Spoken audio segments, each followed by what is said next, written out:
So the rest of us are celebrating this peace and prosperity that has come with the Trump administration. There's just no question about it. It has been great. But Nancy Pelosi left her district in San Francisco, stepped over the homeless people littering the sidewalks. Maybe her chauffeur carried her to a car so she wouldn't step in the human feces all over the place, or maybe, pierce her foot on one of the syringes lying all over San Francisco. And she went to the House to lead the impeachment of the president. And this was a very, very solemn moment. You could tell because every Democrat said so. We gather today under the dome of this temple of democracy to exercise one of the most solemn powers that this body can take. It's with solemn purpose today that I vote to impeach. Madam Speaker, it is with a solemn sense of duty that I rise. Madam Speaker, as we take this solemn, necessary step of impeaching President Trump, I rise on this solemn occasion. Impeaching a president is one of the most solemn and consequential. I cast this solemn vote for the many individuals in my district. Members of Congress swear a solemn oath to protect and defend the Constitution against all enemies, foreign and domestic, and today we fulfill our oath. Madam Speaker, I rise with a heavy heart to support this resolution. I rise today with a heavy heart.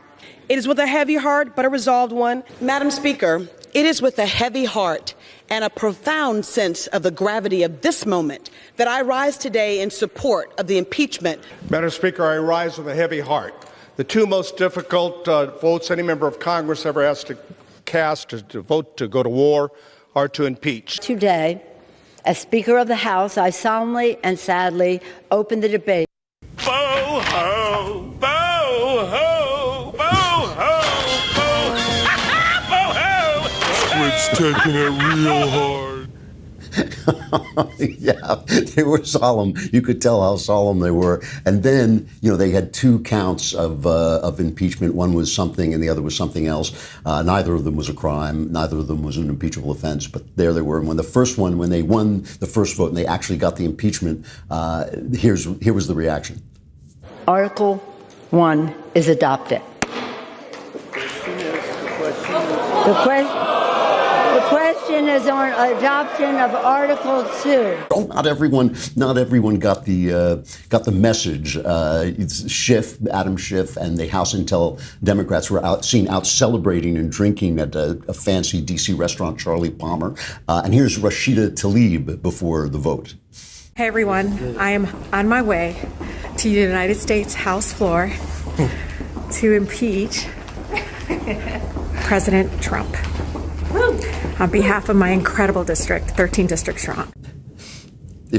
If she were smiling anymore, she would break her nasty face.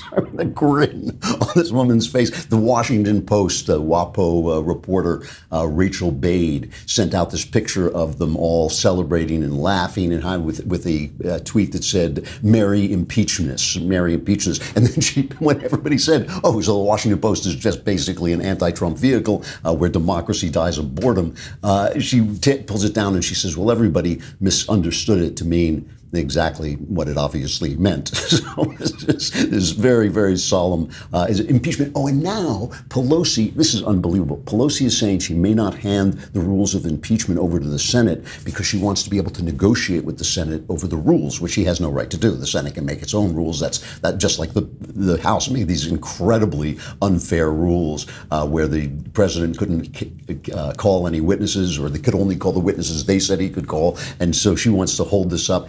And on top of this, she gave a press conference today, and when they asked her, she said, "I'm not taking any more questions on impeachment." So this is this solemn emergency. The fate of the House, the fate of the nation, Western civilization is at stake. It's all oh my gosh, it's such a terrible, terrible thing. But we're not talking about it. And I may not send it over to the Senate because it's better politically. I mean, who do they think they're fooling? I have now spoken personally to 3 separate people who said, "I was a never Trumper, but I'm voting for him now because this is absurd." That's a lot of people for one person to know who say this stuff, and I haven't talked to that many people. So it's pretty wild what I think they're doing. I just think it is amazing.